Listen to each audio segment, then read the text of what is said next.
more than 2 centuries, African American churches have served as a means of inspiration and hope, which emphasize the meaning of individual transformation. Even when the prevailing notions of the country didn't advocate for fair treatment of African Americans, Black theologies discussed the liberation of the marginalized and the injustices visited upon Blacks in America.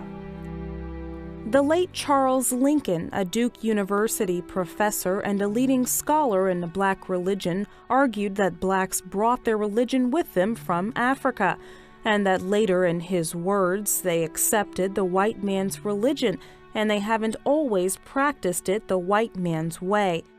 In the late 1700s, Blacks worshipped in the same building with whites, but separately, many times in the balcony of the church or wherever they could congregate.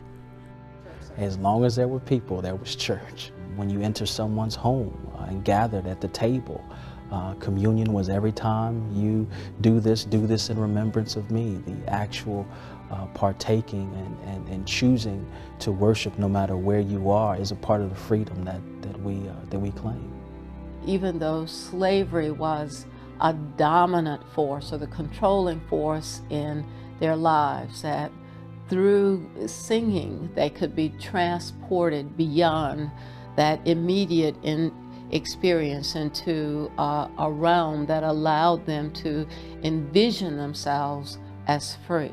They did not simply acquiesce or adapt Christianity without incorporating their own sense of what Christianity meant.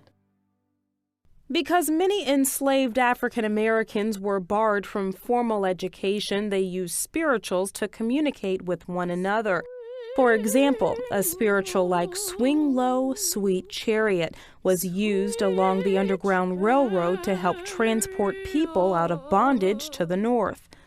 The music could be used as a way of communicating among other slaves. For example, the time or the place for a slave to run away, to get away from the plantation, to remove themselves from the slavery and bondage. There is one spiritual, "Run, Mary, run, I say, you've got a right to the tree of life," that fits into that category.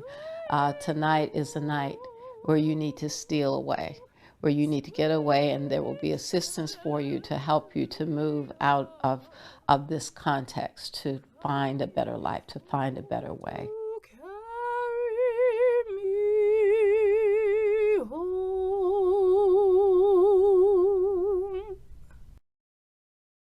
It became the Black man's purpose to shape, fashion, and recreate the religion offered to him by the Christian slave master and remold it. Through the early Civil War, Jim Crow laws, and civil rights movements, Blacks depended on leaders and their spirituality to find inspiration in stories of deliverance. Blacks chose to remove themselves from that context so that they could be free to define who they were and define their own relationship to God, their own relationship to each other without the political and social encumbrances that they were experiencing when they initially were seeking to worship with whites. That continues to be sustained today. Many traditions continue in the Black church today, but many of the same spiritual traditions have lived in the Black church for centuries. So the spiritual became a way that African Americans could talk about who they were, talk about who they could be despite what their particular circumstances were. The musical expression of the spirituals was one way of articulating that.